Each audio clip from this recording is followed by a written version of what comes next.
This is the instructional video about how to hook up an RPM gauge in your car. The gauge I hooked up is a Super Tech 2 RPM gauge, and I hooked it up in my 93 Honda Civic. The first thing you'll want to do when you're hooking up an RPM gauge is to figure out where you want it at. I chose to put it on my dash up here because it's easy to see. I can keep my eyes on the road and just look down real quick at it whenever I need to see what the RPMs are. So after you figure out where you want to put it, you got to figure out where you're going to run your wires. I ran mine down here by the radio because I can run them directly down. I can easily run them down here to where all the different connections that I have to hook up. And so after you figure out where you're going to run your wires, next thing you do is got to hook them up. With the RPM gauge I got, the wires it has is black, red, green, and white.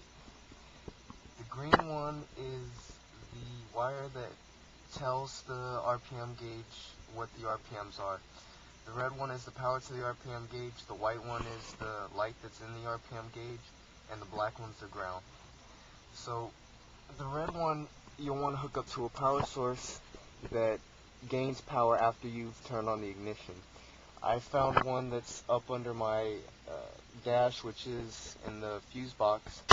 It's the number 3, and that's where I hooked it up at.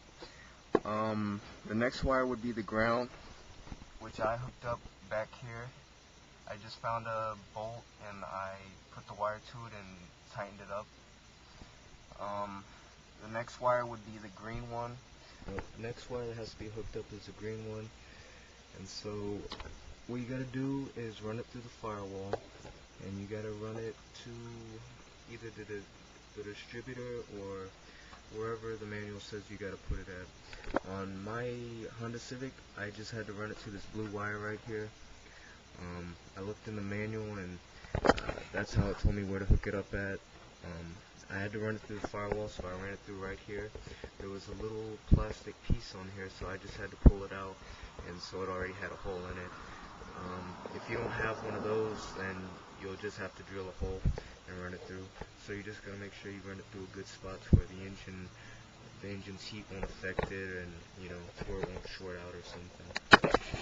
So on the Honda Civic, the little blue piece was just right here, and it had the little rubber boot on it, so that's where you run it on a Honda Civic. Alright, the last wire on my RPM gauge was the white one, which is the back light to it. On mine, as you can see, I haven't hooked it up yet. So where you'd hook this up at is a place where when you turn on your lights, it would come on. So on your car, it should have it to where when you turn on your lights, various things on your dashboard light up, and so you would just run it into a power source like that. Alright, the best thing to do before you mount your RPM gauge and everything is to test it, which is where you would hook up all the wires like normal, and then you just go ahead and turn on your car and test it and make sure it's working properly and everything. After you've done that, then you can go ahead and mount it like I've done. You run the wires and everything, and after you've run all the wires, then you go ahead and test it again. And so at first, it should be like this before you turn on the ignition switch, and when you turn it on, it should jump up like that. Then you go ahead and start it up.